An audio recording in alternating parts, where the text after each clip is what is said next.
నమస్తే. కాంగ్రెస్ పార్టీ మాజీలకు తీరని అన్యాయం చేస్తుందని చెప్పేసి గత మోతుకపల్లి నరసింహులు ఎవరైతే కాంగ్రెస్ సీనియర్ నాయకులు ఉన్నారో సో వాళ్ళు ఇప్పటికే చాలాసార్లు వ్యక్తం చేస్తున్న పరిస్థితి. ప్రెస్ మీట్ కూడా పెట్టి రీసెంట్గా మందకృష్ణ మాదిగ గారితో కూడా ప్రెస్ మీట్ పెట్టి సో తను ఈ 4వ తారీఖు ఏదైతే ఉందో సో ఆ రోజు ధర్నా చౌక్ వద్ద ధర్నా చేస్తాను మాదిగలకు మోసం చేసిన కాంగ్రెస్ పార్టీ అని చెప్పి తను చెప్పడం జరిగింది. సో దానిపైన మాట్లాడడానికి మనతో పాటు ప్రెసెంట్ సతీష్ మాదిగ గారు ఉన్నారు. సో మాట్లాడదాం.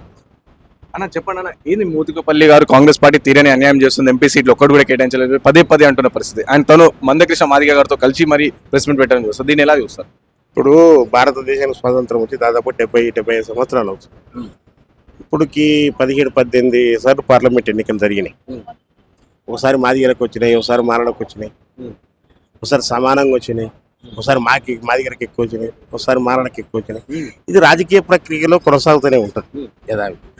ఇంతటితోనే ఈ 2023 ఎన్నికలతోనే ఆగిపోలేదు, 24 ఎన్నికలతోనే రాజకీయ వ్యవస్థ ఏం ఆగిపోలేదు, రాజకీయాలు అనేటివి ఆగిపోలేదు, కాలం కూడా ఆగిపోలేదు. ఇది ఉంటుంది. మనం మొత్తము మన తరాలు వస్తాయి, ఇవన్నీ ఈ కాలక్రమేణా ఇవన్నీ కొనసాగుతూనే ఉంటాయి. అని ఇంతటితోనే అయిపోయింది, కాలం ఆగిపోయింది, ఇక మాదిగల బతుకు అయిపోయింది అన్నట్టుగా గందరగోళం సృష్టించి కాంగ్రెస్ పార్టీకి నష్టం చేకూర్చాలని చెప్పేసి అని మోత్కుపల్లి నరసింహులు గారు తనకు టికెట్ రాలేదని యావత్తోన ఇన్ని రోజులు ఆందోళన చేశాం. సరే బాగుంది, ఇప్పుడు అయిపోయిందిగా, 29వ తారీఖు అయిపోయింది, క్యాండిడేట్లు ఎంతమంది అనేది తేలిపోయింది, గుర్తులు కూడా డిక్లేర్ అయినాయి. ఆల్రెడీ ఎవరి ఎన్నికల ప్రచారం జరుగుతుంది. ఒక 10 రోజులలో ఓటింగ్ కూడా వస్తుంది. మళ్ళీ ఇప్పుడు 4వ తారీఖు నాడు ఈ ధర్నా చౌకులో ఆయన దీక్ష చేస్తే వచ్చే లాభం ఏంది? ఇంకోటి, ఆయనకు షుగర్ ఉంది, బీపీ ఉంది, ఆరోగ్యం బాగాలేదు.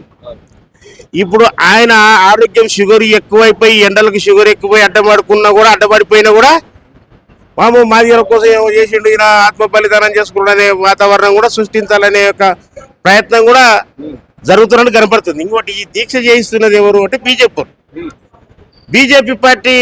ఎవరు చేయిస్తున్నారంటే మందకృష్ణ మాదిగ. ఈరోజు బీజేపీ మందకృష్ణ బీజేపీ. ఈరోజు మందకృష్ణ మాదిగ గారు బీజేపీ బందూకుని తీసుకొని, బీజేపీ చేతిలో ఉన్న బందూకుని తీసుకొని, మందకృష్ణ బందూకు పట్టుకొని ఆ బందూకును మోత్కుపల్లి నరసింహులు భుజం మీద పెట్టి కాంగ్రెస్ పార్టీని కాల్చాలని చెప్పేసి అని మందకృష్ణ మాదిగ బీజేపీ పార్టీ మందకృష్ణ మాదిగతో నుంచి మోత్కుపల్లి నరసింహులు భుజం మీద పెట్టి కాల్చాలని చూస్తుంది కాంగ్రెస్. నేను ఎందుకు ఈ మాట చెప్తున్నా, రేపు మోత్కుపల్లి నరసింహులు ఈ కాంగ్రెస్ కండు వేసుకొని కూర్చొని నిరాహార దీక్ష చేస్తాడు ఆయన. మీరు చూడండి రేపు.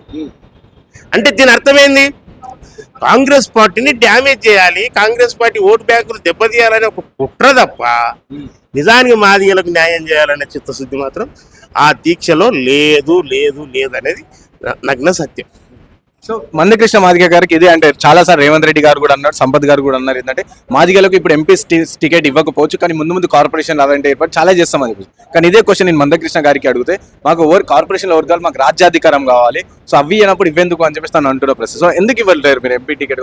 ఒక మాట చెప్తున్నా, కాంగ్రెస్ పార్టీ మాదిగలకు ఎప్పుడు కూడా అన్యాయం చేయదు, అన్యాయం చేసే పార్టీ కాదు. అది కారణం ఏంటంటే, అసలుకు మాదిగలకు, దళితులకు, పీడితులకు, ఎస్సీలు, ఎస్టీలు అందరికీ కూడా భూమి లేని ప్రజలకు భూములు ఇచ్చింది కాంగ్రెసే, ఇండ్లు ఇచ్చింది కాంగ్రెసే, బడులు కట్టించింది కాంగ్రెసే, చదువు నేర్పించింది కాంగ్రెసే, రాజ్యాంగాన్ని రాయించింది కాంగ్రెసే, రిజర్వేషన్లు ఇచ్చింది కాంగ్రెసే, ఉద్యోగాలు ఇచ్చింది కాంగ్రెసే.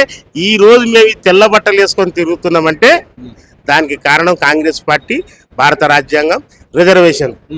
ఈ రోజు భారత రాజ్యాంగం కూడా ఉంది, రిజర్వేషన్స్ ఉన్నాయంటే దానికి ప్రధానమైన కారణం కాంగ్రెస్ పార్టీ. కాంగ్రెస్ పార్టీ అనేది పేదల పార్టీ, పేదవాడికి న్యాయం చేయాలని కోరుకునే పార్టీ.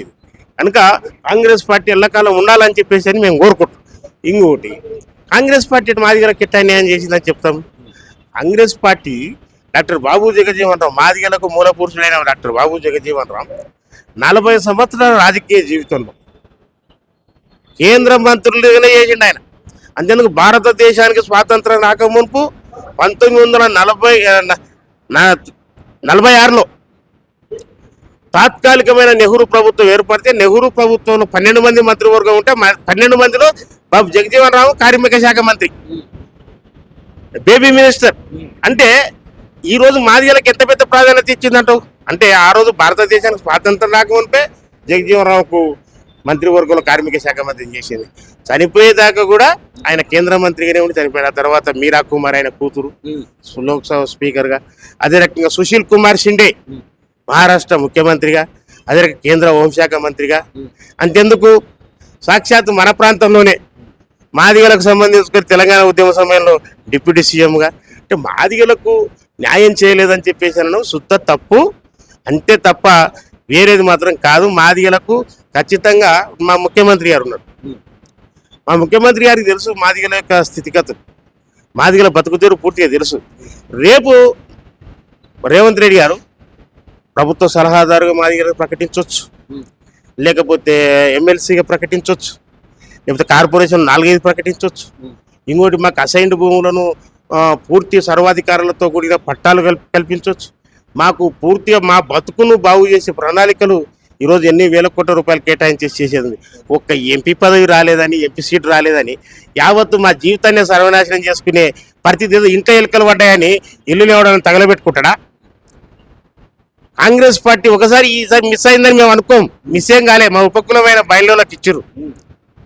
పోయినసారి మేము నగర్ కర్నూలు 5 సార్లు మాదిగొల్ల ఎంపీలు, 5 సార్లు 96 నుంచి మొదలు పెట్టుకుంటే 5 సార్లు మాదిగొల్ల ఎంపీ అని ఈసారి మల్లురవి వాళ్ళకి ఇచ్చారు. ఆయన కూడా మా మాదిగ అమ్మాయిని పెళ్లి చేసుకుని ఆయన మా ఇంటి అల్లుడే.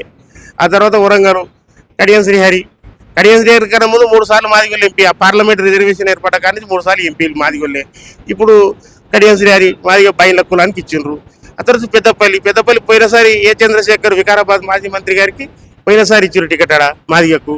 ఈసారి వివేక్ వెంకట స్వామి మనోడికి ఇచ్చిర్రు, అంటే కొడుకు ఇచ్చిర్రు. అంటే ఒకసారి వాళ్ళకు ఒకసారి మాకు, అంతేగాని ఇక మొత్తం మేమే ఆందోళన చేస్తున్నామని మాకే మొత్తం నెత్తిన పెట్టి కట్టబెట్టుకొని పంపేయాలని ఏం లేదు కదా. అయితే ఇటు మీరు కూడా 4వ తారీఖు అంబేద్కర్ 125 ఫీట్స్ అంబేద్కర్ విగ్రహం మీద ఉంది, అక్కడ మీరు కూడా ధర్నా చేస్తామని చెప్తారు. అలాగే ధర్నా చౌక్ కూడా వాళ్ళు ధర్నా.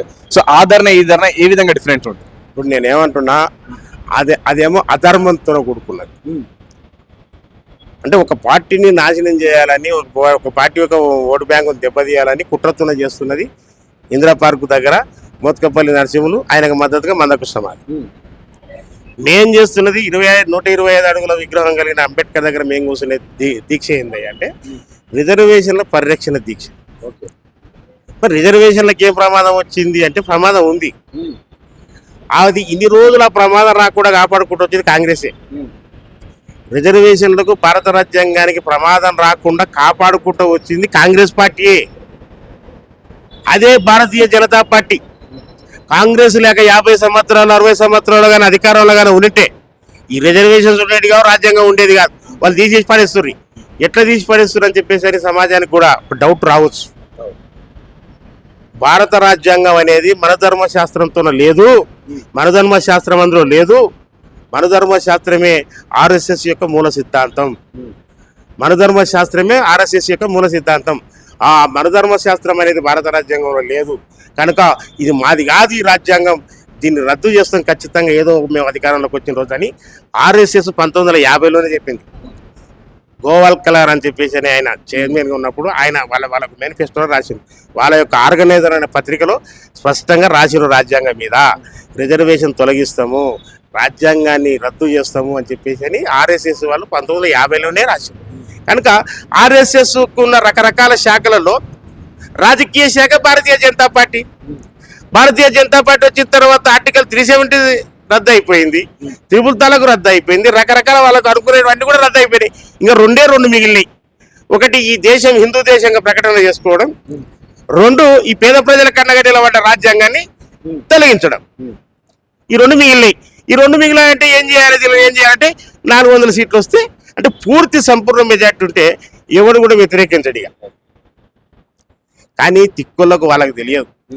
ఈ ప్రజలు భారత రాజ్యాంగంలో ఉన్న హక్కులతోన పుట్టి పెరిగిన వాళ్ళు, చైతన్యవంతమైన వాళ్ళు, ఈ దేశంలో ఉన్న 140 కోట్ల మంది ప్రజలు నీ ఆర్ఎస్ఎస్ను ఉఫ్ అని ఊరితే కొట్టుకుపోయేటోళ్ళు మీరంతా. ఖచ్చితంగా భారత రాజ్యాంగం బతికుండాలన్నా, రిజర్వేషన్స్ ఎలా ఇది కొనసాగాలన్నా వాటిని కాపాడేది కాంగ్రెస్. ఈరోజు 303 సీట్లు వచ్చినందుకే ఈయన తేటి విరవీగుతారు. రేపు 400 వస్తే పరిస్థితి ఏంది? దళితుడు ఉండడు, చిన్న వ్యాపారి ఉండడు. అంతెందుకంటే జిఎస్టీ తీసుకొస్తే రోడ్డు మీద వచ్చిన చిన్న చిన్న దుకాణాలు వెళ్ళిపోయినాయి. ఎవడు బతికాడు? చిన్న దుకాణాలు ఎవడు పెట్టుకొని బతాడు? సన్నకారు మనుషులు. కనుక బీజేపీ ప్రభుత్వం ఉన్నోళ్ళ ప్రభుత్వం, కాంగ్రెస్ ప్రభుత్వం పేదోళ్ళ ప్రభుత్వం. బీజేపీ ఉన్నోళ్ళది, కాంగ్రెస్ లేనోళ్ళది. కనుక లేనోళ్ళ పార్టీని కాపాడుకుంటాం, రిజర్వేషన్స్ రక్షించుకుంటాం, భారత రాజ్యాంగాన్ని కాపాడుకుంటాం. దానికే 125 అడుగుల బాబాసాహెబ్ అంబేద్కర్ గారి విగ్రహం దగ్గరనే రిజర్వేషన్ రక్షణ దీక్ష అని పెట్టినాం మేము. అంటే ఇది మా ఒక్క తెలంగాణ ఒక్క దళితులకే కాదు, ఇది యావత్ దేశానికి సంబంధించుకున్న అంశం ఇది. ఎందుకొరకంటే ఆర్ఎస్ఎస్ దేశంలో ఒక హిందూ రాజ్య స్థాపన కోసం ఏదైతే తల్లాడుతుందో, రాంపుడు సాటును రాజకీయం చేయాలని చూస్తుందో, ఈరోజు దేవుడు అందరికీ దేవుడే, కానీ మొక్కుతున్నామని రిజర్వేషన్ తీసేస్తారా? దేవాలయానికి వచ్చినామని చెప్పి రిజర్వేషన్ తీసేస్తారా? దేవుని మొక్కుతున్నామని రిజర్వేషన్ తీస్తారా? లేకపోతే హిందూ అని చెప్పేసి అని రిజర్వేషన్ తీసేస్తారా? సో మీరు అన్నట్టు ఇంతకుముందు ప్రెస్ మీట్ లో సీఎం రేవంత్ రెడ్డి గారు కూడా వచ్చే ఛాన్స్ ఉందండి. సో వస్తానని చెప్పేదా? ఖచ్చితంగా ఇది దేశానికి సంబంధించుకున్న అంశం కనుక, చేస్తున్నది న్యాయమైన పోరాటం కనుక ఖచ్చితంగా ఆయన వచ్చే అవకాశం ఉంది. ఆయన సమయం ఉంటే ఖచ్చితంగా ఎన్నికల ప్రచారం ఉన్నాడు కదా, సమయం ఉంటే 5 నిమిషాలు అటు వచ్చిపోయే అవకాశం కూడా ఉంటే చూస్తారని చెప్పి అన్నాడు ఆయన. Thank you. సో విన్నారు కదా, ఇది పరిస్థితి. సో ఎవరైతే మందకృష్ణ మాదిగ గారు కావచ్చు, లేదా మోత్కుపల్లి నరసింహ కావచ్చు, సో వాళ్ళు 4వ తారీఖున ధర్నా చౌక్ దగ్గర వాళ్ళు ధర్నా వేస్తే, అంటే కాంగ్రెస్ పార్టీ అన్యాయం చేస్తుందని చెప్పేసి వాళ్ళు ధర్నా వేస్తే, సో భారత రాజ్యాంగ రిజర్వేషన్లు కాపాడుకోవాలని చెప్పేసి ఇటు సతీష్ మాదిగ కావచ్చు, లేకుంటే గజ్జల కాంతం కావచ్చు, మేము కూడా ఇక్కడ ధర్నా చేస్తామని చెప్పి చెప్తున్న పరిస్థితి. సో రాజ్యాంగాన్ని కాపాడేది కాంగ్రెస్ పార్టీ, అండ్ రాజ్యాంగాన్ని మంచిగా చేసేది కూడా కాంగ్రెస్ పార్టీ అని చెప్పి చెప్తున్న పరిస్థితి. సో చూసాం 4వ తారీఖు తర్వాత సో ఏ విధంగా ఉండబోతుంది, అటు మోత్కుపల్లి కావచ్చు, లేకుంటే మందకృష్ణ మాదిగ వాళ్ళు చేసే ధర్నా ఎట్లుంటుంది, అండ్ అలాగే గజ్జల కాంతం కావచ్చు, లేకుంటే సతీష్ మాదిగ కావచ్చు, వీళ్ళు చేసే ధర్నా ఎలా ఉంటుందో చూద్దాం మనం. సో వీడియో జర్నలిస్ట్ సాయితో రాణా ప్రతాప్, హైదరాబాద్.